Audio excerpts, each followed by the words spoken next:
Ребята, всем привет! Меня зовут Александр Павлов. И вы не поверите, мы нашли, когда мы с карьеров шли, купались, мы видели черный дым. Мы возле Ладоги были, там черный дым был. И смотрите, мы прибежали сюда, и смотрите, что тут. Вот это тут помойка горит, тут все деревья черные. Вот это дерево черное. Мы вызвали пожарную, она сейчас скоро должна быть уже. Вот, ребята, мы сейчас так перепугались с Семеном, да, Сень?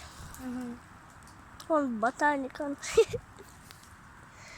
Ребят, это очень опасно, никогда не прибегайте самовольно тушить пожар. Вот мы с Семеном, да, вот, ну, мы так просто посмотреть, что тут. А тут вот это, ребят.